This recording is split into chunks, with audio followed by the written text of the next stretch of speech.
Ave Maria, cheia de graça, o Senhor é convosco. Bendita sois vós entre as mulheres, e bendito é o fruto do vosso ventre, Jesus. Santa Maria, Mãe de Deus, rogai por nós, pecadores, agora e na hora de nossa morte. Amém. Você que tem um livro, página 61, a transformação de todo o nosso ser pela graça. Portanto, aspiremos à união transformadora, ou seja, a transformação de todo o nosso ser pela graça. É sobre isso que eu vou pregar hoje, a transformação de todo o nosso ser pela graça.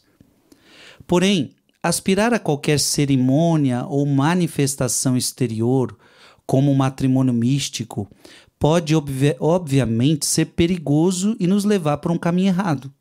Não aspirem a isso, por favor. É a essa transformação da alma pela graça que devemos aspirar, que devemos desejar, mas não propriamente falando as manifestações como as encontramos descritas em tal ou tal santo, não é mesmo? O que o Frei Maria Eugênio está nos ensinando já? Você não deve desejar ter as manifestações exteriores dos santos. Por exemplo, a gente não deve ficar desejando, eu queria ser igual ao Padre Pio, eu queria ter o dom da bilocação, eu queria ser igual aquele santo que ele levitou, eu quero ser igual aquele santo que fazia milagres, eu quero ser igual aquele santo que ele tinha um dom de ver a vida das pessoas. Não. Não devemos ficar desejando isso da vida dos santos. Nós desejamos ter a graça que eles tiveram. Então, o que nós devemos aspirar? O estado de graça deles, a santidade deles, as virtudes deles, mas não as coisas exteriores. Porque cada Deus é que sabe para quem ele dar as manifestações exteriores, levitações, bilocação e todo o resto. Chagas, eu queria ter as chagas de Francisco de Assis, eu queria ter as chagas de Padre Pio. Não, isso não é bom você ficar pedindo. Deus dá a quem ele quer, na hora que ele quer, do jeito que ele quer. A você não compete a desejar isto, a você compete desejar o estado de graça, a você compete desejar as virtudes dos santos. Voltamos ao livro. Os mais perfeitos, diz Santo Tomás, são os ativos e contemplativos. Não são os contemplativos que são os mais altos. Então a nossa vida tem que ser contemplação e ação, contemplação e ação. Quando estivermos no céu, todos seremos contemplativos. E o bom Deus talvez nos dê trabalho, não é mesmo? Eu espero que sim. O que digo é que toda ação, toda atividade deve ser imbuída de contemplação, porque a união com Deus é o ato essencial aqui na Terra. A união com Deus é o ato essencial aqui na Terra. É o começo da nossa vida trinitária. Então, olha que bonita essa frase. A união com Deus é o ato essencial nessa Terra. É o começo da nossa vida trinitária. Então, hoje, eu vou ficar só com esse trecho do livro, porque eu quero pregar com você sobre a transformação de todo o nosso ser pela graça. É isso que nós precisamos desejar. Amém? Para começar, eu quero que você abra o Catecismo da Igreja Católica e vamos ver o que é graça. O que é graça? O Catecismo da Igreja Católica vai nos falar no parágrafo 1996. 1996. O que é graça? 1996 e nós vamos ler até o 2005, até o parágrafo 2005, tá? Nossa justificação vem da graça de Deus. A graça é favor, o socorro gratuito que Deus nos dá para responder a seu convite. Olha que bonito. A graça é favor. Então, graça é favor de Deus. Graça é socorro gratuito que Deus nos dá para corresponder ao seu convite. Então, quando você corresponde a Deus, você só pode corresponder a Deus mediante uma graça. nos tornamos filhos de Deus, filhos adotivos, participantes da natureza divina, da vida eterna. Então, ou seja, ser filho de Deus é graça. Participar da vida eterna de Deus é graça. Então, parágrafo 1997. A graça é uma participação na vida divina. Nos introduz na intimidade da vida trinitária. Meu irmão e minha irmã, olha como isso é belo. Graça é participar da vida de Deus. Graça é participar da vida da Trindade. Então você entende isso. Você só consegue, você sendo um pobre miserável, abra a sua Bíblia aí em Gênesis, capítulo 3, versículo 19, se eu não me engano. Gênesis capítulo 3, versículo 19. O que você é? Lembra-te. Comerás o teu pão com o suor do teu rosto, até que voltes à terra que foste tirado, porque és pó, e ao pó has de tornar. Então veja, você é pó. Como é que o pó pode entrar na vida de Deus, entrar na vida trinitária de Deus? Somente por uma graça de Deus. Então a graça é uma participação na vida divina, nos introduz na intimidade da vida trinitária. Então pelo batismo, o cristão participa da graça de Cristo. Então quando é que você participa da graça de Cristo? Pelo batismo, você participa da graça de Cristo, cabeça da igreja, como filho adotivo pode doravante chamar Deus de Pai, em união com o Filho único. Recebe a vida do Espírito que nele infunde a caridade e forma a igreja. Esta vocação para a vida eterna é sobrenatural. Depende integralmente da iniciativa gratuita de Deus, pois apenas Ele pode se revelar e dar-se a si mesmo. Então você está entendendo? Você só participa da vida de Deus pela graça. Esta vocação ultrapassa as capacidades da inteligência e as forças da vontade do homem, como também de qualquer criatura. Então aqui a gente entende uma coisa importante. Você não poderia participar da vida de Deus, porque ultrapassa você. Ultrapassa a sua inteligência, ultrapassa a sua capacidade, ultrapassa as suas fraquezas. Você não poderia participar da vida de Deus, mas se você participa, é simplesmente por graça de Deus. A graça de Cristo, 1999. A graça de Cristo é o dom gratuito que Deus nos faz de sua vida infundida pelo Espírito Santo em nossa alma para curá-la do pecado e santificá-la. Gente, olha que poderoso é a graça. Para começar, que é gratuito. Isso significa o quê? Você não precisa você não precisou fazer determinada coisa, você não precisou merecer, você só precisou ser batizado. Você só precisou aceitar a graça, você só precisou aceitar o batismo e você recebeu de graça, gratuitamente, a graça gratuitamente. E olha o que essa graça é em você. A graça de Cristo é o dom gratuito que Deus nos faz de sua vida infundida pelo Espírito Santo em nossa alma para curá-la do pecado e santificá-la. Então a graça é aquilo que cura você do pecado, é a graça que santifica você. Meu irmão, a coisa mais importante da nossa vida é nós estarmos em estado de graça, nos santificarmos.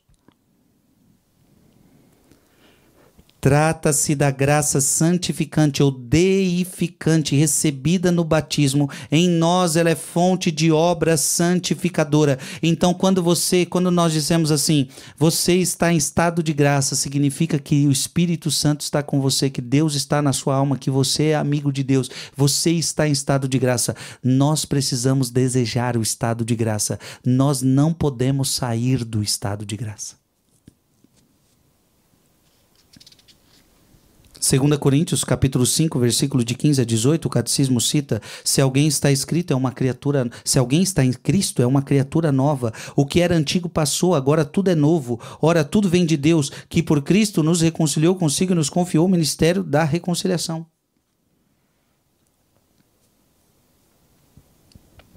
Parágrafo 2000.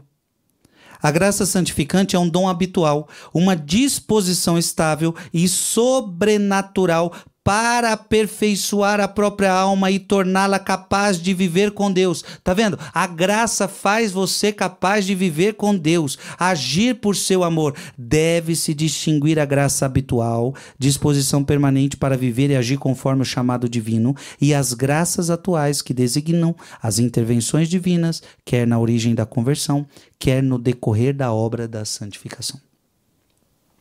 2001. A preparação do homem para acolher a graça é já uma obra da graça. Só de você querer a graça já é obra da graça. Abra sua Bíblia em Filipenses capítulo 2, versículo 13. Filipenses capítulo 2, versículo 13. Porque é Deus quem, segundo o seu beneplácito, realiza em vós o querer e o executar. Então, assim, só de você querer a graça já é graça de Deus agindo, porque o querer já vem de Deus. Olha que coisa bonita, né?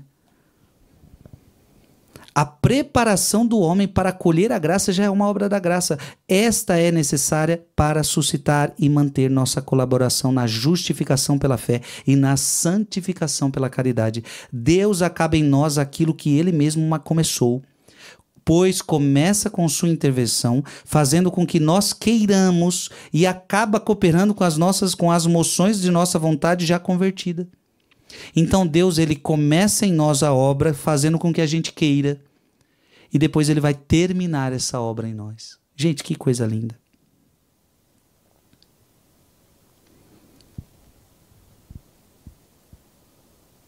Santo Agostinho diz: sem dúvida operamos também nós,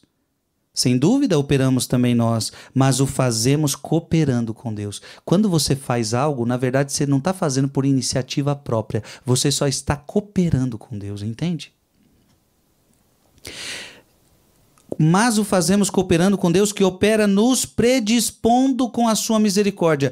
Ele o faz para nos curar e nos acompanhará para que, quando já curados, sejamos vivificados, nos predispõe para que sejamos chamados e nos acompanha para que sejamos glorificados, nos predispõe para que vivamos segundo a piedade e nos segue para que com ele vivamos para todo sempre, pois sem ele nada podemos fazer. 2002. A livre iniciativa de Deus pede a livre resposta do homem. Pois Deus criou o homem à sua imagem, conferindo-lhe com a liberdade o poder de conhecê-lo e amá-lo. Só livremente a alma pode entrar em comunhão, na comunhão do amor. Veja, você não pode entrar na comunhão de Deus se você não quer.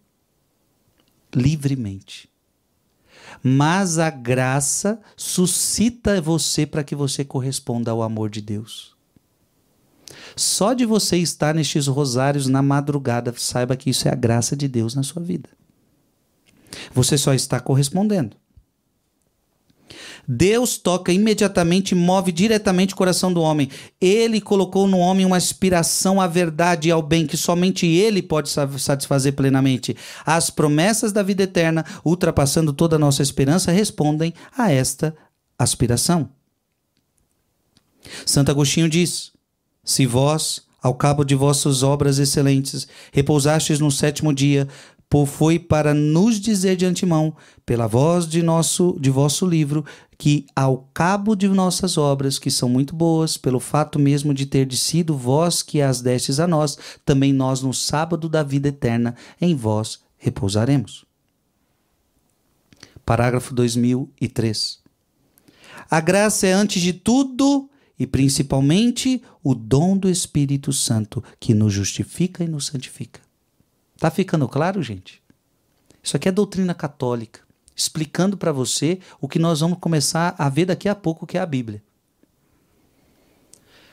A graça, porém, compreende igualmente os dons do Espírito Santo. Olha que bonito. A graça compreende os dons do Espírito Santo para nos associar à sua obra, para nos tornar capazes de colaborar com a salvação dos outros e com o crescimento do corpo de Cristo, a igreja. São as graças sacramentais, dons próprios dos diferentes sacramentos. São, além disso, as graças especiais, também chamadas carismas, segundo a palavra grega empregada por Paulo e que significa favor, dom gratuito, benefício, seja qual for seu caráter, às vezes extraordinário, como o dom dos milagres, o dom das línguas. Os carismas se ordenam à graça santificante e têm como meta o bem comum da igreja. Estão a serviço da caridade que edifica a igreja. 204. Entre as graças especiais, convém mencionar as graças de Estado, que acompanham o exercício das responsabilidades da vida cristã e dos ministérios no seio da igreja. Para terminar, o Catecismo 205. Sendo de ordem sobrenatural, a graça escapa à nossa experiência e só pode ser conhecida pela fé. Olha que interessante. A graça escapa à nossa experiência. Você não pode ver muitas vezes a graça. Nós não vemos a graça agir.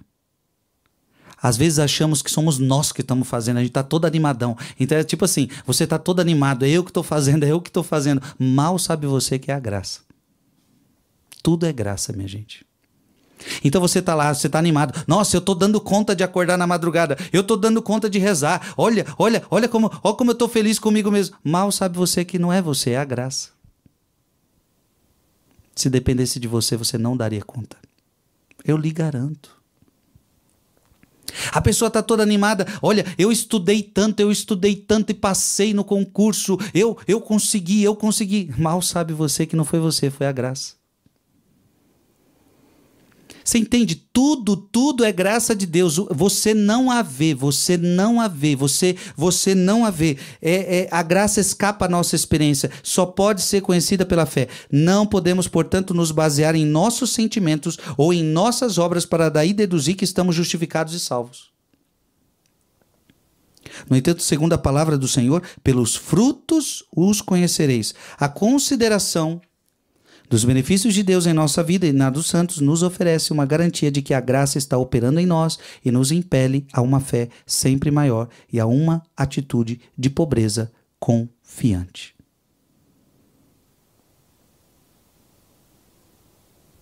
Amém. Terminamos o catecismo. Eu quero que agora a gente comece. Eu creio que ficou muito claro. Claro que eu li muito rápido, tá? Mas nós não temos muito tempo. Mas eu creio que foi suficiente para você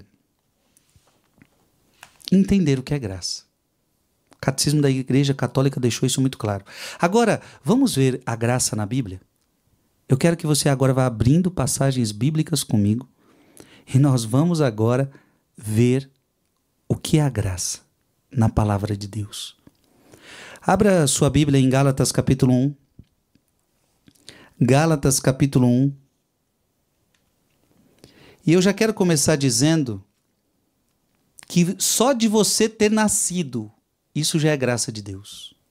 Só de você ter nascido, você pensa o quê? Só o teu nascimento, o teu nascimento já é uma graça de Deus. O teu nascimento. Gálatas capítulo 1. Versículo 15. Gálatas capítulo 1, versículo 15.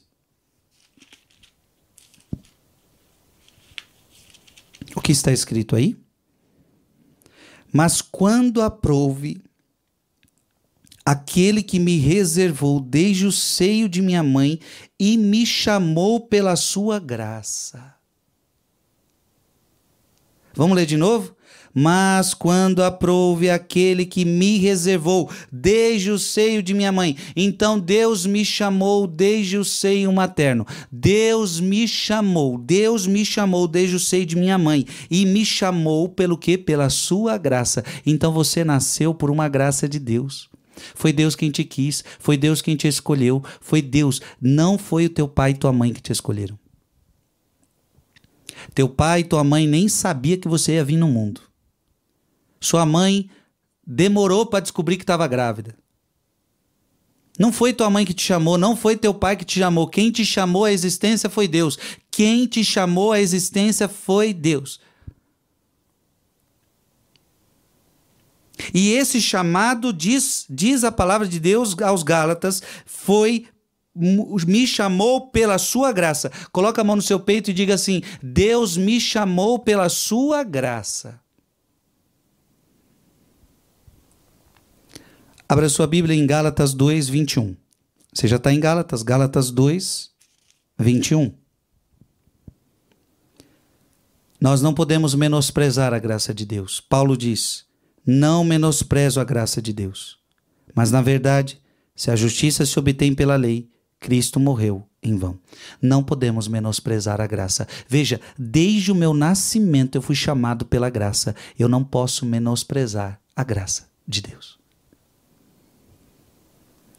Abra sua Bíblia em Romanos. Romanos, capítulo 3, versículo 24. Romanos, capítulo 3, versículo 24. E são justificados gratuitamente por sua graça. Olha que bonito. A justificação, ou seja, nós éramos injustos. Nós éramos injustos. A justificação, ou seja, Deus vai nos tornar justos. Deus vai nos tornar aceitáveis ao seu reino. Deus vai nos santificar no alto da cruz. Essa justificação pela fé acontece mediante a graça. Leia aí de novo. Romanos, capítulo 3, versículo 24. E são justificados gratuitamente por sua graça. E veja, gratuitamente por sua graça. Tal é a obra da redenção realizada em Jesus Cristo. Então, meu irmão, olha que coisa maravilhosa. A justificação. A redenção aconteceu na tua vida gratuitamente. Por graça de Deus. Amém? Você está entendendo, sim ou não? Diga comigo: obrigado, Jesus, porque por graça, eu fui salvo. Por graça eu fui redimido. Vamos para Romanos capítulo 5, versículo 2. Romanos capítulo 5, versículo 2. Por ele é que tivemos acesso a essa graça. E como é que você teve acesso a essa graça? Através de Jesus Cristo. Então veja, a graça, meu irmão e minha irmã, é algo imerecido, é algo que você não fez nada. Quando a Bíblia está falando foi gratuitamente, é porque você não fez nada para merecer, você não fez nada para merecer. Como a palavra de Deus diz, Deus nos amou quando ainda éramos pecadores. Então você precisa entender isso, quando ainda éramos pecadores, Deus nos amou. Então essa graça ela é imerecida, essa graça é gratuita. E por onde que eu tive acesso a ela? Como é que eu tive acesso a essa graça? Como é que eu tive acesso? Aí a Bíblia está dizendo para você, Romanos capítulo 5, versículo 2. Por ele é que tivemos acesso a essa graça, na qual estamos firmes e nos gloriamos na esperança de possuir um dia a glória de Deus. Como é que eu posso atingir a glória de Deus? Graças a Ele, graças a Jesus Cristo. Então, é por Jesus Cristo que eu tenho acesso à graça. Isso Paulo também vai dizer em Romanos capítulo 5, versículo 15. Romanos capítulo 5, versículo 15. Mas com o dom gratuito não se dá o mesmo que com a falta. Pois se a falta de um só causou a morte de todos os outros, com muito mais razão o dom de Deus e o benefício da graça obtida por um só homem, Jesus Cristo, foram concedidos copiosamente a todos. Então, olha o que Paulo está falando. Se a desgraça veio através de um homem, a graça veio através de Jesus Cristo. Então, se o pecado veio através de um homem, a graça veio por Jesus Cristo. Uma graça copiosa. Irmãos e irmãs, é graças a Jesus que eu tenho a redenção.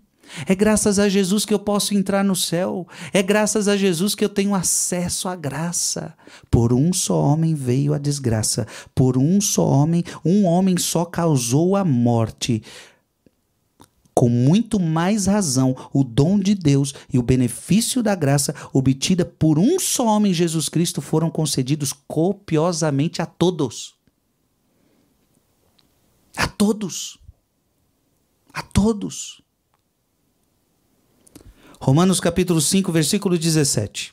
Romanos capítulo 5, versículo 17. Se pelo pecado de um só homem reinou a morte, por esse único homem, muito mais aqueles que receberam a abundância da graça.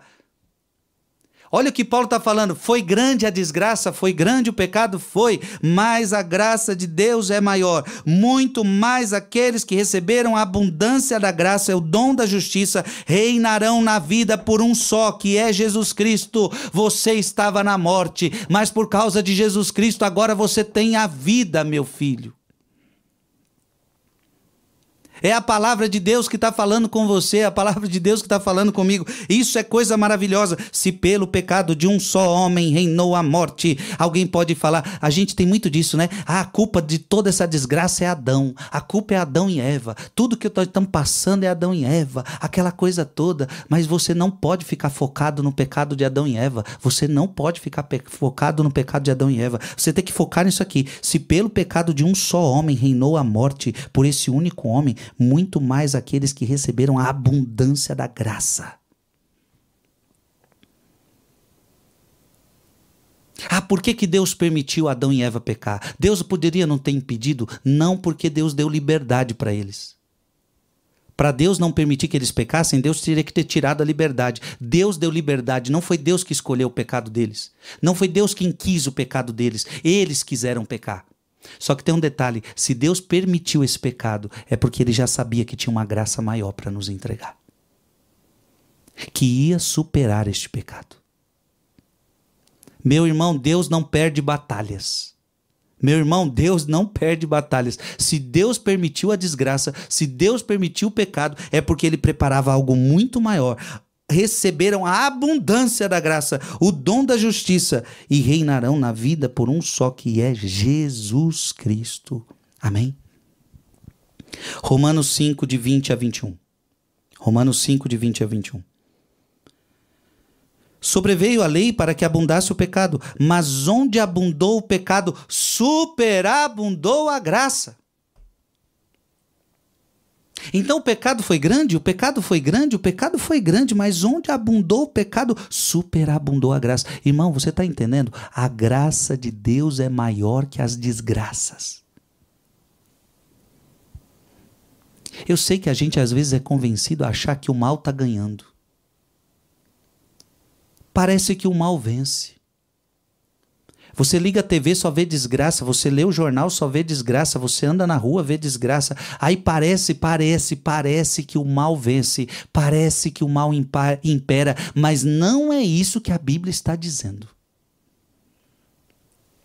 O mal, o pecado não é vencedor. Veja, vamos ler de novo. Mas onde abundou o pecado, superabundou a graça. Então eu pergunto para você, quem é maior, o pecado ou a graça? A Bíblia está dizendo que a graça é maior. Então você pode esperar. Deus não perde batalhas. Você pode esperar. A graça de Deus está vencendo. Assim como o pecado reinou para a morte, assim também a graça reinaria pela justiça para a vida eterna, por meio de Jesus Cristo, nosso Senhor. Aleluia. Você está entendendo, meu irmão e minha irmã? Você já tinha parado para meditar sobre a graça, igual você está meditando agora? Entenda, tudo na sua vida é graça de Deus. Tudo. Nada é mérito seu. Nada. Não é você que está fazendo seu coração bater agora. É a graça. Não é você que te deu a vida. Lembra? Comecei a pregação aí. Você foi chamado pela graça. Tudo é graça, meu irmão. Tudo é graça. Vai ver toda a sua vida. É tudo graça de Deus. O filho que você tem é graça de Deus. O marido, a esposa que você tem, o casamento que você tem é graça de Deus. A família que você tem é graça de Deus. A saúde que você tem é graça de Deus. Tudo é graça. Tudo é graça. Até na desgraça Deus encontrou graça. Ou seja, onde abundou o pecado, superabundou a graça.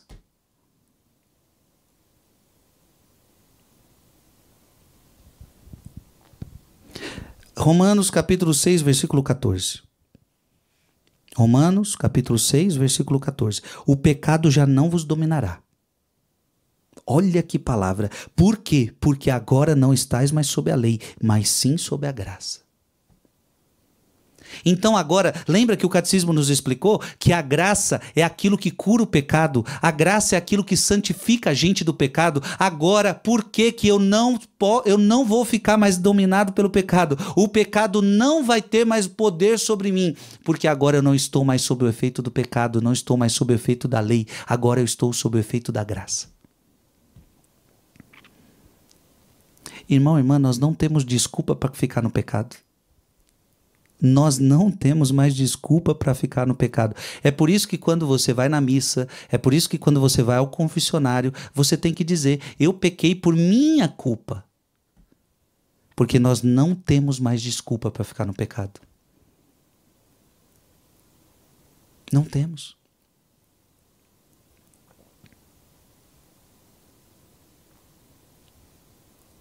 Porque aqueles que vieram antes da lei, eles não conheciam a lei, não sabiam o que eles tinham que fazer.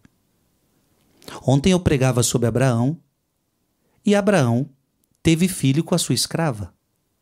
Ora, mas Abraão não tinha ainda recebido a lei.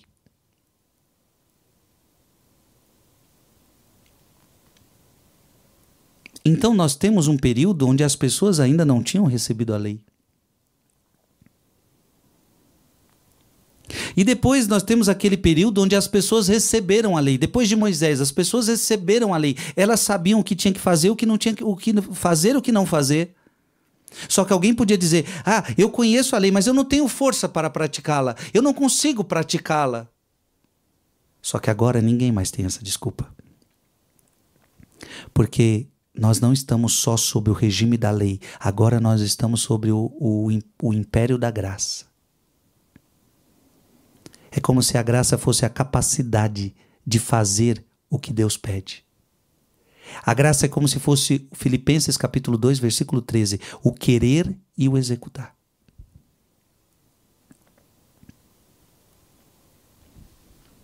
Então vamos ler de novo? Romanos capítulo 6, versículo 14. O pecado já não vos dominará. Se tem algum pecado que está te dominando, é porque você não está se abrindo à graça. Exato. Se tem algum pecado te dominando, é porque você não está se abrindo à graça. Porque a Bíblia está deixando claro: o pecado já não vos dominará. Não vai dominar você. Por quê? Porque agora não estáis sob a lei, e sim sob a graça. Se você estiver na graça de Deus, se você estiver aberto a Deus, o pecado não te domina mais. Então não deixa. Não deixa a bebedeira te dominar, não deixa o sexo te dominar, não deixa a pornografia te dominar, não deixa a fofoca te dominar, não deixa a mentira te dominar, não deixa a mágoa te dominar.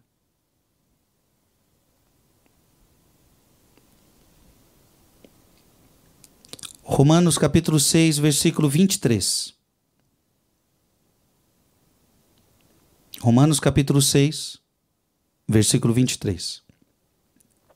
Porque o salário do pecado é a morte, enquanto o dom de Deus, enquanto a graça de Deus, enquanto o dom de Deus é a vida eterna em Jesus Cristo nosso Senhor. Então veja bem, o que é essa graça? A graça é o começo da vida eterna. Olha o que Deus nos deu. A graça é a participar da vida de Deus, minha gente. O que é a vida eterna? É participar da vida de Deus, é viver em Deus.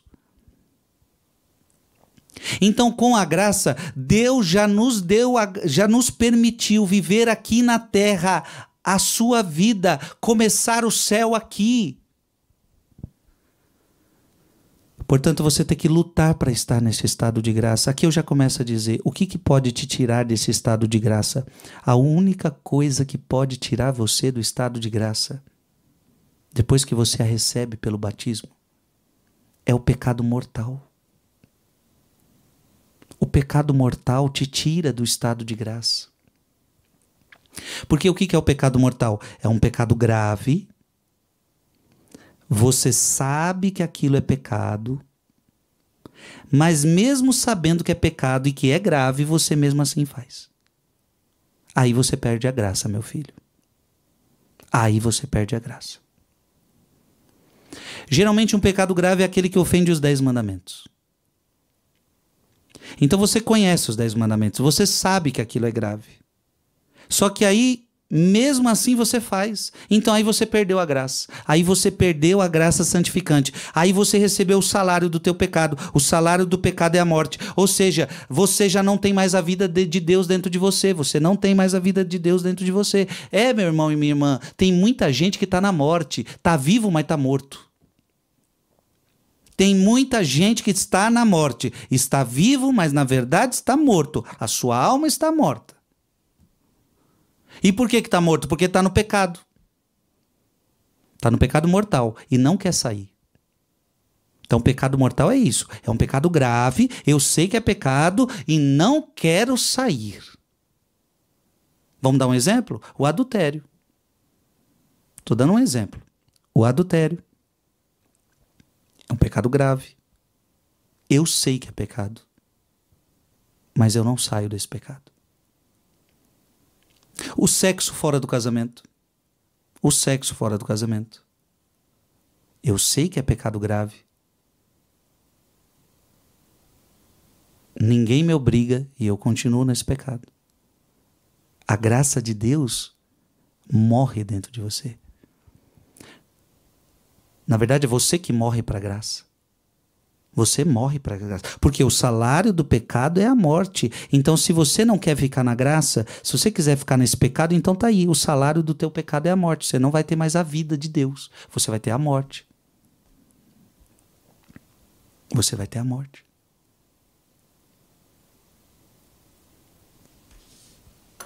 Você está entendendo, sim ou não? E, gente, isso aqui que eu tô pregando agora é muito, mas muito sério. Eu vou até abrir.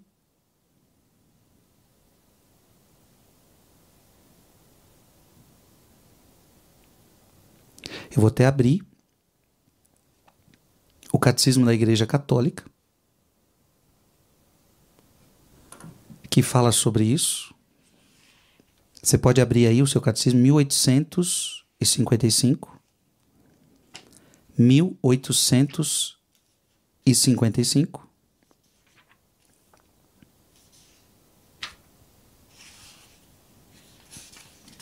E vamos ver o que a igreja fala sobre o pecado mortal.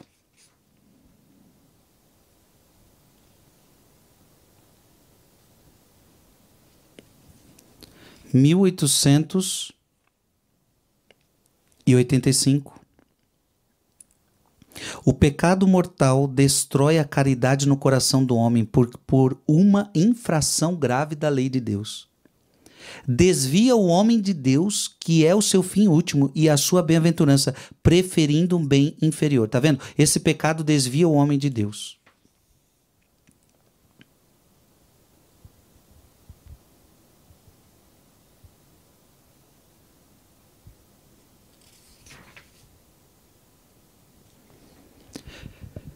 Em 1856.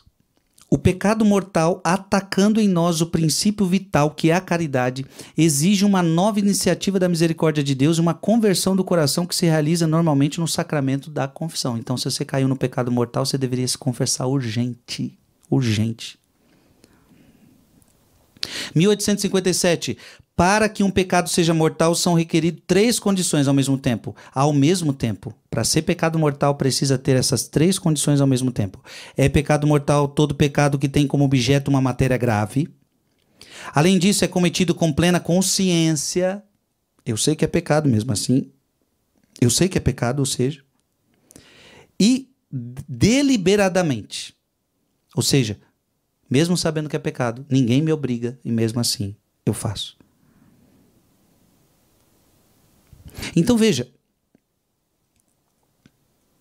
aqui está um parágrafo muito importante para nós, 1861. O pecado mortal é uma possibilidade radical da liberdade humana como o próprio amor. acarreta. Então veja, se você cometer um pecado mortal, você está entendendo? O Catecismo da Igreja Católica deixa bem claro, é uma falta grave, você sabe que aquilo é grave, você tem consciência que aquilo é grave, mas mesmo assim você faz.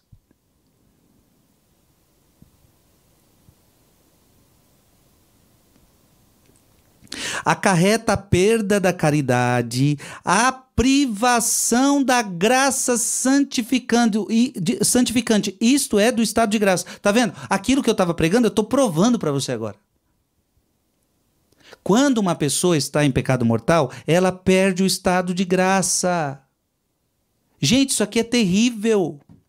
Essa é a pior coisa que pode acontecer com o ser humano, é perder o estado de graça. Veja, o pecado venial, o pecado leve, ele não tira de você o estado de graça. E para quem não sabe, você é perdoado de pecados veniais até na própria missa. Quando você ali no ato penitencial pede perdão, Deus te perdoa de pecados veniais na missa. Pecados veniais, pecados leves, aquela pequena impaciência, aquela palavra que você não devia ter falado, aquele pensamento bobo que você teve, aquele olhar bobo que você teve, sabe? Coisas pequenas, aquele julgamento tão pequenininho que você teve, isso não tira de você a graça santificante.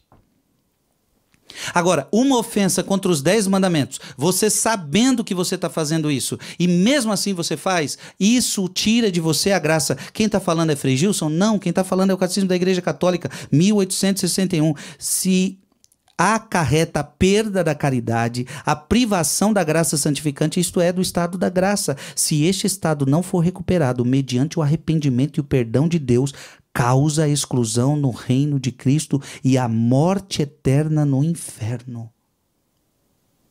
Olha como é grave. Tem jeito? Se você está no pecado mortal, tem jeito para você? Tem, é só você se arrepender. Então, se você está em algum pecado mortal, eu aconselho você se arrepender deste pecado. Eu aconselho você se arrepender. E a graça de Deus está disponível na sua vida para você se arrepender deste pecado.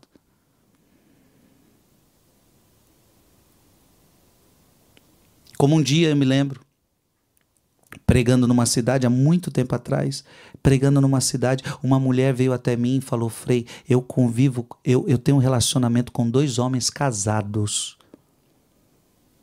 E eu faço isso para ganhar meu dinheiro. Esse é o meu ganha-pão. Portanto, ela vivia como uma prostituta.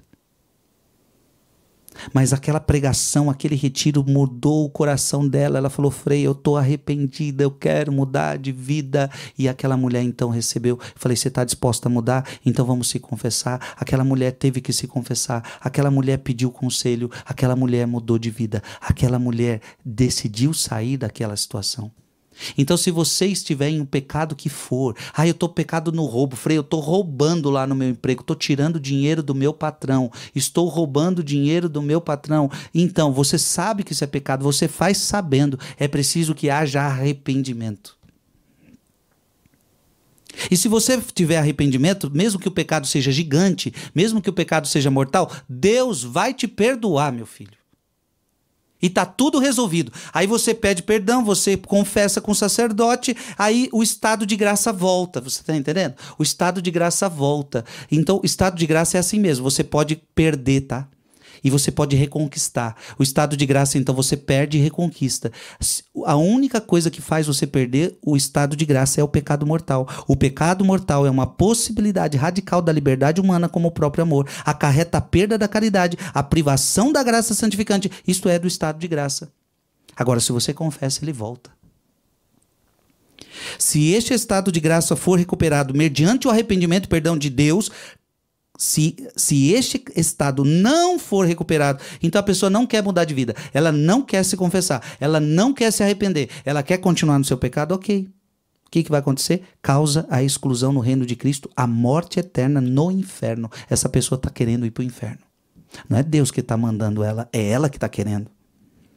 Já que nossa liberdade tem o poder de fazer opções para sempre sem regresso, na verdade quem está escolhendo é você. No entanto, mesmo podendo julgar que um ato é em si falta grave, devemos confiar o julgamento sobre a pessoa, a justiça e a misericórdia de Deus. E claro, ninguém pode julgar se a pessoa está no inferno, se não está. Isso não cabe a mim, não cabe a você. É Deus quem sabe. Nós não conhecemos o coração da pessoa. Eu não posso julgar você e dizer que você está no inferno por causa da sua vida como está. Mas a palavra de Deus está falando com você. Meu irmão, eu estou falando isso com muito amor, tá? Muito amor. Se você está em um pecado mortal, saia dele hoje mesmo. Hoje mesmo, eu diria para você, vá buscar um padre hoje mesmo e falar: padre, eu preciso sair desse pecado, me ajuda, me aconselhe, eu estou arrependido, o que eu faço para sair dessa situação? O segredo é arrependimento. Então a gravidade de um pecado mortal, ela é muito grande. Pronto, o que eu li aqui de pecado mortal foi suficiente. Você não pode desprezar a graça de Deus. Então vamos terminar de ler mais uma vez Romanos capítulo 6, versículo 23. Porque o salário do pecado é a morte. Tá vendo? Então o pecado mortal acarreta morte para você.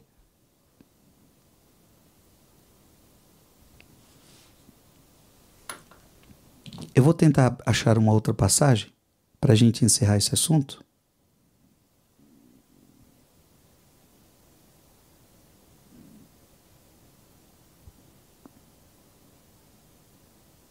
Creio que está em 1 João.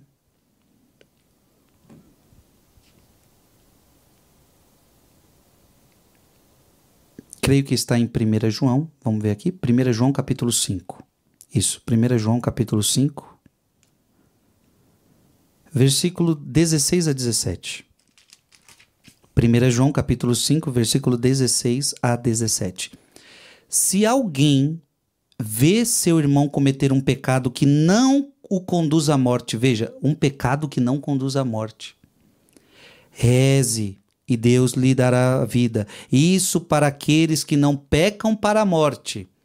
Há pecado que é para a morte, não digo que se reze por esse. Toda iniquidade é pecado, mas há pecado que não leva à morte. Tá vendo o que a Bíblia está falando? Porque tem gente que fala assim, pecado é tudo igual. Não, pecado não é tudo igual, não. Existe pecado venial e existe pecado mortal. O pecado venial, geralmente, é esse pecado que você faz, você sabe, então você é impaciente com alguém. Você não queria ser impaciente, você acabou sendo. De repente você, pecado venial, aquele pensamento bobo, você não queria ter pensado, você acabou pensando. E veja, a gravidade é leve, é uma falta leve. Agora, eu não tô menosprezando o pecado venial, não estou dizendo que o pecado venial deve ser pecado. Então a gente pode pecar à vontade, pecado venial, porque é falta leve. Claro que não. Pecado é pecado. Pecado destrói a alma, pecado é pecado sempre. Pecado é pecado e nós temos que lutar contra todo e qualquer pecado. Aliás, os santos são santos porque lutaram contra os pecados veniais. Agora, existe um pecado que me leva ao inferno e este pecado é o pecado mortal, não o pecado venial. E a Bíblia está deixando isso claro. Se alguém vê seu irmão cometer um pecado que não o conduz à morte, então reza por ele. Então esse irmão tem jeito, esse irmão está querendo viver na graça. Ele caiu, mas não é um pecado mortal. Então vamos rezar por ele, para que ele persista e Deus lhe dará vida. Isso para aqueles que não pecam para a morte. Há pecado que é para a morte e não digo que se reze por esse. Como assim não rezar por esse? É no sentido de que tem pessoas que já decidiram. O que é o pecado mortal? O pecado mortal é a pessoa que quer pecar, ela não quer se arrepender. É uma falta grave, eu sei que é pecado, mas mesmo assim eu faço. Ela não quer mudar. Então não adianta. Quando a pessoa não quer, não adianta. Então quando a Bíblia está dizendo aqui, não digo que se reze por esse, é nesse sentido. Respeitemos. Se a pessoa não quer mudar, ela não quer mudar. Quando a pessoa não quer, meu amigo, não adianta. Teve um dia que eu saindo da minha missa, uma mãe chegou para mim e falou assim: Frei, reze pelo meu filho. Igual tá aqui, reze pelo meu filho porque ele tá na droga. E o filho tava ali do lado dela, 30 e poucos anos, um filhão, um marmanjão. Porque meu filho está na droga. Eu olhei para o filho dela e disse para ele, e perguntei para ele: meu filho, e você está disposto a mudar de vida? Você quer deixar essa droga? Aquele filho olhou para mim com mais de 30 anos e falou: eu não estou disposto a deixar a droga. Eu não quero deixar a droga. Eu não quero mudar de vida. Eu olhei para a mãe dele e falei: minha filha, não tem o que eu faça. Se teu filho não quer, Deus não tem o que fazer.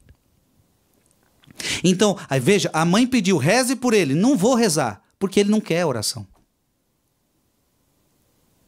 Eu acabei de perguntar para o seu filho, perguntei para ele, você quer oração? Você quer mudar de vida? Ele disse, não quero. Não adianta. Então, não digo que se reze por esse. Não se reze por esse, porque ele não quer. Não adianta. Não há oração, não há nada que se faça por uma pessoa que não quer. Claro, aconselho cada um de nós a rezarmos, mesmo quando a pessoa não quer, rezar para Deus amolecer esse coração. É a única oração que a gente pode fazer. Amolece esse coração. Amolece esse coração. Porque agora ele está duro. Toda iniquidade é pecado, mas há pecado que não leva à morte. Você está entendendo? Então há um pecado que leva à morte, um pecado que não leva à morte. Eu não sabia nem que eu ia entrar. Eu não sabia nem que eu ia entrar nesse assunto, mas foi importante. E está sendo importante para muita gente estudar esse assunto.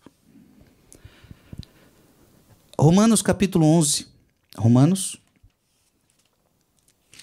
capítulo 11. Versículo de 5 a 6. Romanos capítulo 11, versículo de 5 a 6. É o que continua a acontecer no tempo presente. Subsiste um resto segundo a eleição da graça. E se é pela graça, já não é pelas obras. De outra maneira, a graça cessaria de ser graça. Veja, não é pelas suas obras. Você não faz nada. Você não faz nada. Se fosse as suas obras, não precisaria da graça. Não é sua obra. Ei, deixa eu falar bem para você. Se você entrar no céu, não foi pelas tuas obras, foi pela graça. Frei, mas eu rezei o rosário. Frei, mas eu fui para a missa. Frei, eu fiz jejum. Frei, eu me dediquei. Então eu não tive... Claro, você colaborou, você correspondeu à graça, mas só de você ter feito tudo isso foi obra da graça.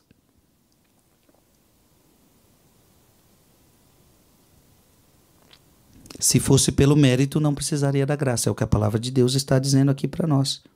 Se é pela graça, já não o é pelas obras. De outra maneira, a graça cessaria de ser graça. Abra sua Bíblia em 1 Coríntios. Vai para frente aí na sua Bíblia, 1 Coríntios. E Paulo vai dizer algo maravilhoso sobre ele mesmo. 1 Coríntios capítulo 15. 1 Coríntios capítulo 15. Versículo 10.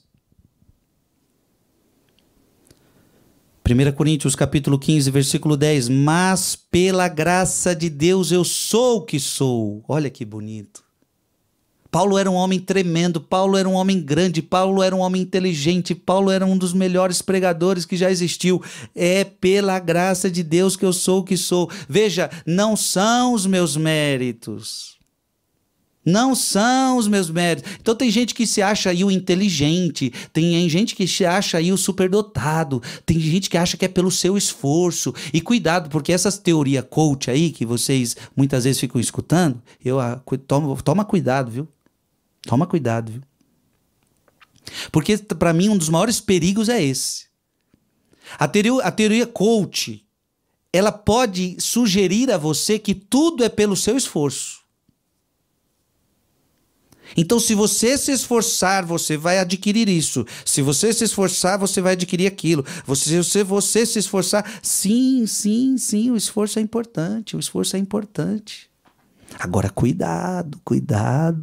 Porque o seu esforço sem a graça de Deus, sabe o que significa? Nada.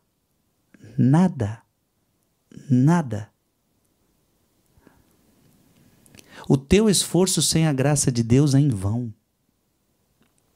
Você pode ser inteligente, você pode ser capacitado, você pode ser quem você acha que você é. Sem a graça de Deus, você não é nada. Sem a graça de Deus, você não é inteligente. Sem a graça de Deus, você não tem saúde, meu filho. Sem a graça de Deus, você não pode nada. Não é o teu esforço. Não é o teu esforço, não é as tuas obras, é graça.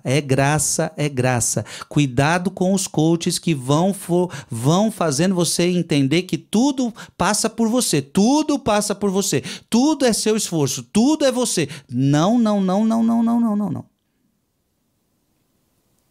O querer e o executar vem de Deus. Filipenses capítulo 2, versículo 13. O querer e o executar vem de Deus. Se você quer alguma coisa, é graça. Se você executar isso que Deus te propôs, é graça também. Então, o querer e o executar vem de Deus, não vem de você. João capítulo 15, versículo 5. Sem mim, nada podeis fazer. Nada. É nada. Ah, mas o Frei Gilson está pregando agora. Que pregação bonita, Frei Gilson. O Frei Gilson só está pregando porque Deus está me dando a graça para pegar. Aliás, na madrugada, depois de rezar rosário, 11 dias rezando o rosário, uma loucura de vida que você não tem noção, você nem viu meus bastidores, uma loucura de vida, termina rosário, vim aqui pregar, como é que eu dou conta de fazer isso? É o Frei Gilson que consegue? Não é Frei Gilson, é a graça de Deus que está agindo em mim nessa hora, para eu ter condição de voz para falar com vocês, de não estar com a cabeça pesada aqui de sono para pregar para vocês. Ora, isso só pode ser graça dele, não tem mérito meu. Claro, eu tive que colaborar, ontem eu tive que estudar essa pregação, marquei aqui, fui abrindo a Bíblia, abri o catecismo, eu tenho que fazer minha parte, eu tenho que corresponder, mas tudo, até quando eu separei e organizei tudo, era Deus agindo, era Deus fazendo, era Deus inspirando, tudo é graça, nada sou eu. Olha o que o apóstolo Paulo agora vai dizer. 1 Coríntios capítulo 15, versículo 10. Mas pela graça de Deus eu sou o que sou. E a graça que ele me deu não tem sido inútil. Ao contrário, tenho trabalhado mais do que todos eles. Não eu, mas a graça de Deus que está comigo. Meu Deus, que extraordinário. Pelo amor de Deus, para de achar que é você quem trabalha. Veja, Paulo está falando, eu trabalho mais do que todos os apóstolos, mas não sou eu, é a graça de Deus que trabalha em mim. Para de achar que é você, seu soberbo. Para de achar que é você quem faz, para de achar que é você quem educa, para de achar que é você quem estuda, para de achar que é você quem faz as coisas. Aí você ainda vem com aquele discurso, eu faço tudo, ninguém faz nada. Só eu trabalho nessa casa, só eu faço as coisas nesse casamento. Você não faz nada, não é você. Ah, eu prego melhor que os outros, eu canto melhor que os outros, eu faço isso mais do que todos. Você não, a graça. Cuidado com seu orgulho.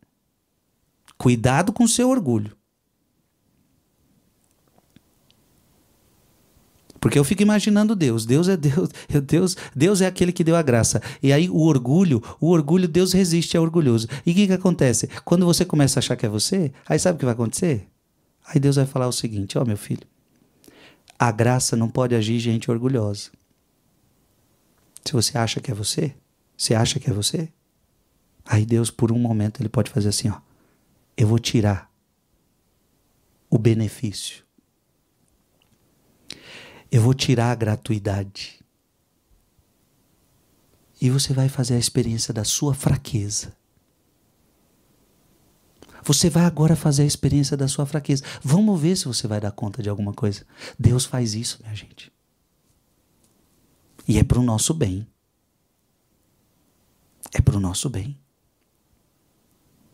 Tem horas que o pai faz isso com o seu filho, né?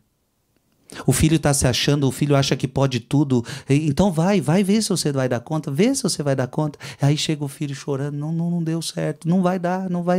Preste atenção, eu vou adiantar com certeza Não vou adiantar não, já está chegando. Então vamos ler de novo 1 Coríntios capítulo 15, versículo 10. Mas pela graça de Deus eu sou o que sou. Diga comigo, pela graça de Deus eu sou o que sou, e a graça que ele me deu não tem sido inútil, ao contrário, tenho trabalhado mais que todos eles, não eu, mas a graça de Deus que está comigo. Agora, 2 Coríntios capítulo 1. 2 Coríntios, capítulo 1, só ir para frente, versículo 12. 2 Coríntios capítulo 1, versículo 12. A razão da nossa glória é esta: o testemunho da nossa consciência de que no mundo e particularmente entre vós temos agido com santidade e sinceridade diante de Deus, não conforme o espírito da sabedoria do mundo, mas com o socorro da graça de Deus. Na verdade, é a graça de Deus quem te socorre todos os dias, meu irmão. Sem a graça de Deus, você está perdido. A gente não enxerga. A gente não enxerga. Mas tudo é graça. Nada é mérito teu. Tudo é graça. Você está escutando essa pregação agora, tá? É a graça de Deus que está te deixando escutar. Você vai trabalhar hoje. É a graça de Deus que vai te fazer trabalhar. Tudo é graça. E quando você não entender isto, Deus vai permitir que você experimente a sua fraqueza. Chegou a hora. Vá lá para 2 Coríntios, capítulo 12. 2 Coríntios, capítulo 12. Versículo de 7 a 10. 2 Coríntios 12, de 7 a 10. Demais, para que a grandeza das revelações não me levasse ao orgulho, então para que você não fique orgulhoso, foi-me dado um espírito, um espinho na carne, um anjo de Satanás para me esbofetear e me livrar do perigo da vaidade. Deus vai permitir que Satanás venha te esbofetear. Deus vai permitir que Satanás venha te humilhar. É a palavra de Deus quem está dizendo: 3 vezes eu roguei ao Senhor que apartasse de mim. Paulo, eu roguei ao Senhor que tirasse esse demônio, que tirasse esse espinho. Mas ele me disse, quem me disse? Jesus. Paulo, basta-te a minha graça. Basta-te a minha graça, porque é na fraqueza que se revela totalmente a minha força. Você vai precisar experimentar sua fraqueza, Paulo, para que você entenda que não é você quem faz, Paulo, para que você entenda que é Deus.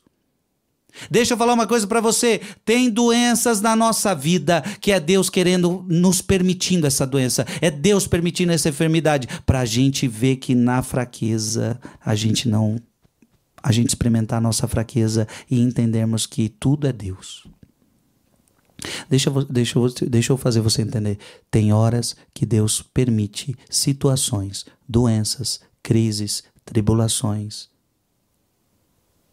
que nos fazem experimentar a nossa fraqueza,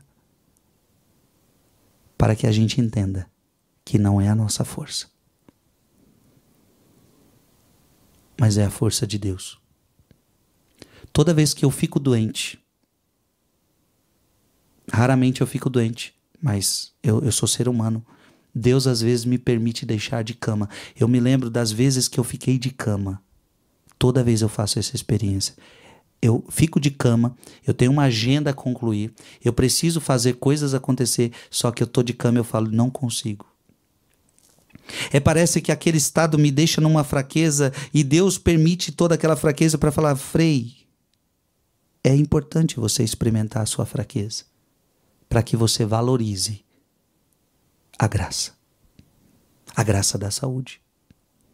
A graça de conseguir realizar viagens que você faz, pregações que você faz, shows que você faz, tudo que você faz, Frei, é graça. Olha aí, você está experimentando agora a sua fraqueza na doença. Na doença. Segue o texto, versículo 9. Mas ele me disse, basta-te a minha graça, porque é na fraqueza que se revela totalmente a minha força. Aí Paulo fala, portanto prefiro gloriar-me das minhas fraquezas, para que habite em mim a força de Cristo. Eis porque sinto alegria nas fraquezas, nas afrontas, nas necessidades, nas perseguições, no profundo desgosto sofrido por amor de Cristo, porque quando me sinto fraco é então que eu sou forte. Quanto mais eu sou fraco, mais eu experimento a graça. Efésios capítulo 3,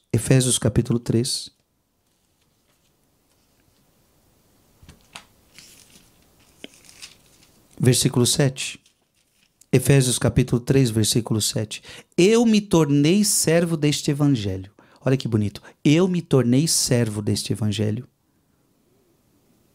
em virtude da graça que me foi dada pela onipotente ação divina. Veja, eu sou servo do evangelho. Eu, Frei Gilson, também, eu sou servo. Eu estou pregando a palavra para você. Mas isso eu faço por graça. Você entendeu? Tudo que você tem é graça. Tudo que você é médico, é graça. Você é engenheiro, é graça. Você é advogado, é graça. Você é o quê? Você é o quê? Você é o que é pela graça. Para de achar que é teu mérito. Para de achar que é teu mérito. Tudo foi graça. Deixa Deus tirar a graça da sua vida para você ver o que vai acontecer com você. Você volta pro pó. Você volta pro pó. O ser humano é orgulhoso, minha gente. Efésios capítulo 4, versículo 7. Efésios capítulo 4, versículo 7. Mas a cada um de nós foi dada a graça, segundo a medida do dom de Cristo. Então, para cada um foi dada uma graça, segundo o dom de Cristo. Para cada um, para cada um. Mas a cada um de nós foi dada a graça, segundo a medida do dom de Cristo. Para cada um foi dado um dom, para cada um foi dada uma graça. Para cada um, para cada um, para cada um, para cada um, para cada um. E por isso é terrível a inveja, né? Porque imagina, Deus está derramando graça sobre a vida daquela pessoa e eu começo a invejar o que Deus está fazendo na vida dela. Eu começo o sucesso daquela pessoa na graça começa a me incomodar. Ora, isto é um pecado grave. Por isso que a inveja é um pecado diabólico por excelência. Então a graça de Deus está agindo, a graça de Deus está agindo, a graça de Deus está agindo. E portanto essa pessoa tem sucesso. Essa pessoa tem sucesso profissional, ministerial. E aí vem o outro e fala, o sucesso dela me incomoda. Então, o sucesso, você não suporta ver a graça de Deus agindo nela. Por isso é um pecado grande a inveja. Efésios capítulo 2. Efésios capítulo 2, versículo 5. Efésios capítulo 2, versículo 5. Aqui está o maior presente da graça para nós. Quando estávamos mortos em consequência de nossos pecados, deu-nos a vida juntamente com Cristo. É por graça que fostes salvos. E aqui está o maior presente. Se um dia você vai se salvar, é pela graça. Se Deus tirar a graça dele sobre nós, nós vamos parar no inferno, minha gente. Sabe o que eu e você merecemos? Sabe o que eu e você merecemos? Nós merecemos inferno. Se Deus deixasse nós por nós mesmos, nós não teríamos outra opção. Nós não teríamos outra opção. O inferno era o nosso lugar se Deus não nos ajudasse. Mas Deus não te deixou sozinho. Deus, por Jesus Cristo, te deu a graça. Deus te deu a graça através de Jesus Cristo. E é por graça que vós sois salvos. Abra sua Bíblia, Tito capítulo 2, versículo 11. Tito capítulo 2, versículo 11. Manifestou-se com efeito a graça de Deus. Manifestou-se com efeito a graça de Deus. Fonte de salvação para todos os homens. Para todos os homens. Fique em paz, fique em paz. Deus não te deixou sozinho. Deus não te deixou sozinho. Manifestou a graça para todos os homens. Para todos os homens. Todos os homens. Fonte de salvação. Essa graça é fonte de salvação. Abra sua Bíblia, 2 Timóteo. 2 Timóteo, capítulo 1. 2 Timóteo, capítulo 1, versículo 9. 2 Timóteo, capítulo 1, versículo 9. Deus nos salvou e chamou para a santidade. Olha que bonito. Deus nos salvou, nos chamou para a santidade, não em atenção às nossas obras, mas em virtude do seu desígnio, da graça que desde a eternidade nos destinou em Jesus Cristo. Tá vendo? Deus te salvou, Deus te chamou à santidade, não por causa das suas obras, mas unicamente por uma escolha dele, um chamado dele, uma graça dele. Tudo é graça. Essa frase, tudo é graça, não é minha não, tá? Essa frase é de Santa Teresinha. Tudo é graça, tudo é graça, tudo é graça. Hebreus capítulo 4, versículo 16. Hebreus capítulo 4, versículo 16. se aproxime do trono da graça, meu irmão. Você conhece o trono da graça? Olha que bonito. Hebreus capítulo 4, versículo 16. Aproximemo-nos, pois, confiadamente do trono da graça. Existe um trono de graça. A fim de alcançar misericórdia e achar a graça de um auxílio oportuno. Meu irmão e minha irmã, preste atenção. Quando você estiver precisando de misericórdia, vá ao trono da graça. E eu posso dizer para você que o trono da graça é o confessionário. Quando você vai ao confessionário cheio de pecados, e mesmo que sejam pecados mortais, quando você vai ao trono da graça, sabe o que você recebe? Misericórdia. Vai ao trono da graça que é a missa, meu irmão, minha irmã. E quando você vai ao trono da graça que é a missa, sabe o que você recebe? Auxílio oportuno. E meu irmão, vai ao trono da graça que é a oração. A oração é o trono da graça. Quando você vai à oração, ao trono da graça, sabe que você recebe? Misericórdia, auxílio oportuno. Eu estou precisando de um auxílio para esta hora. Eu estou precisando de um auxílio para este momento. Vá ao trono da graça.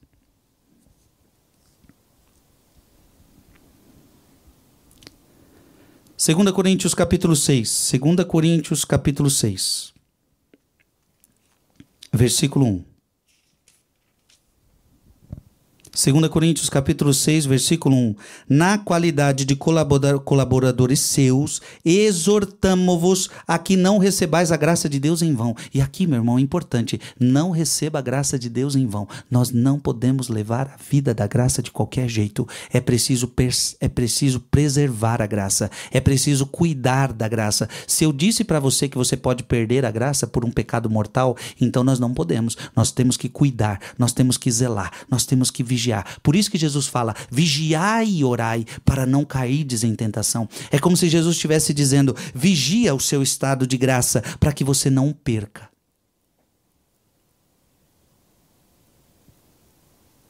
O diabo quer te tirar o estado de graça. O diabo quer que você fique na morte. O diabo quer que você fique no pecado. O salário do pecado é a morte. O diabo quer que você fique no pecado. O diabo quer que você fique longe da graça de Deus. E por isso, qual é bonito? O que é uma conversão? A conversão é a pessoa que está distante, a pessoa não está na graça. E de repente ela começa a se aproximar, ela vai se confessar e pronto, ela recebe a graça, ela recebe a graça. Não receber a graça de Deus em vão. Hebreus capítulo 13.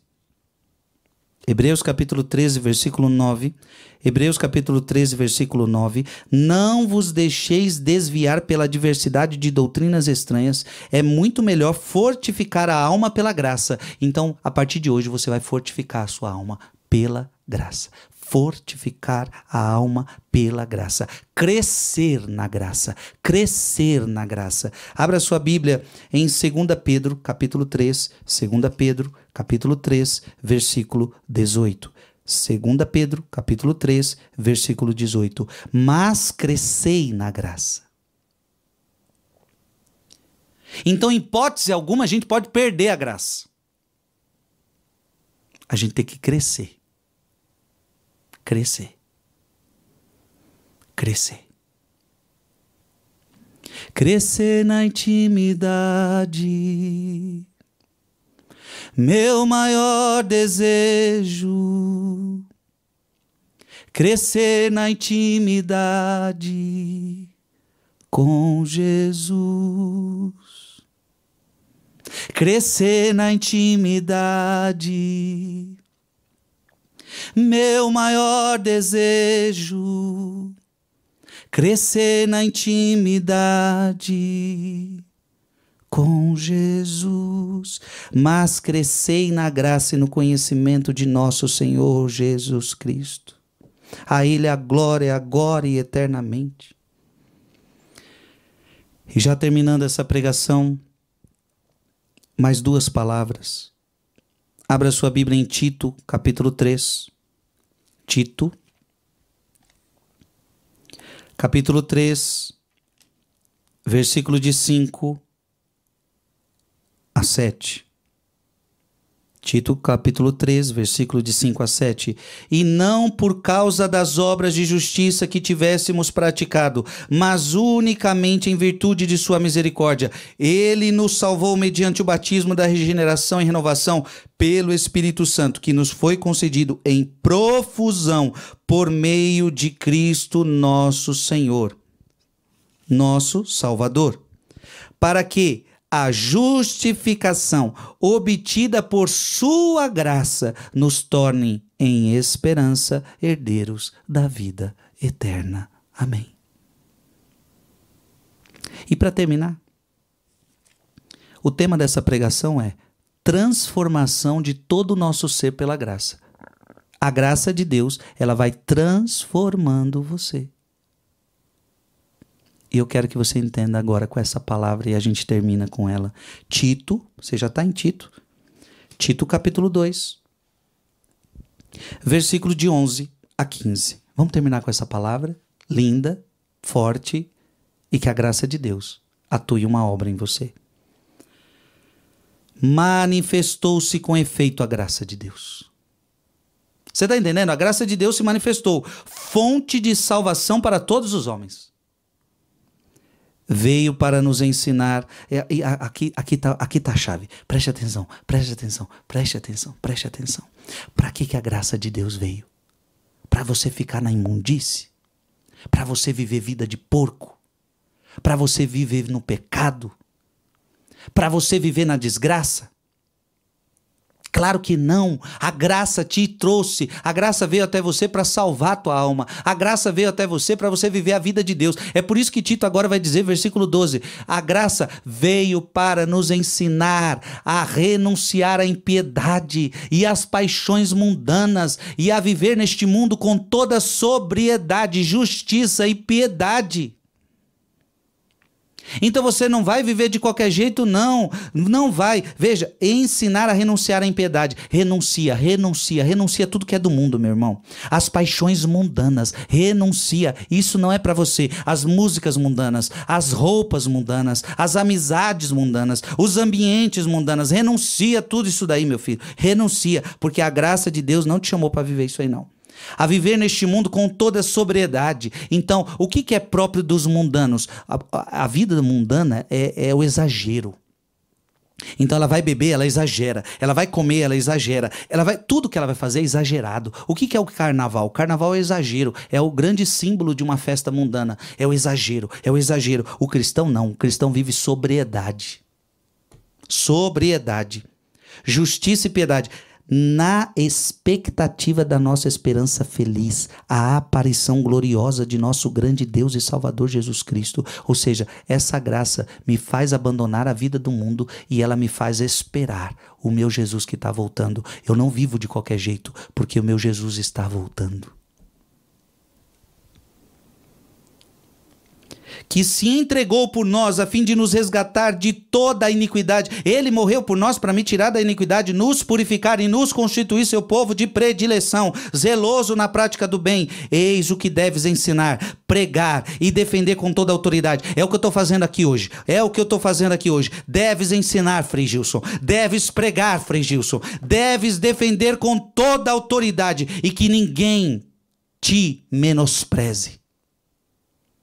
Quem quer que seja que esteja com essa palavra na mão não deve ser menosprezado. É uma autoridade tremenda. Eu não prego na minha autoridade, eu prego com a autoridade dele. Deves ensinar, Frei Gilson, deves pregar, Frei Gilson, deves defender com toda a autoridade e que ninguém te menospreze. Você menospreza essa palavra? Claro que não. Dá um beijo aí, bem gostoso na sua palavra. Obrigado, Jesus. Obrigado. Obrigado por essa pregação belíssima, a qual a graça nos possibilitou pregar e escutar. São Miguel Arcanjo, defendei-nos no combate, sede o nosso refúgio contra as maldades e as ciladas do demônio. Ordena-lhe Deus, instantemente pedimos, e vós, príncipe da milícia celeste, pela virtude divina precipitou no inferno a Satanás e aos outros espíritos malignos. Obrigado, Jesus. Obrigado, Jesus, por esta palavra. Obrigado, Jesus, por este momento. Obrigado, Jesus. Obrigado.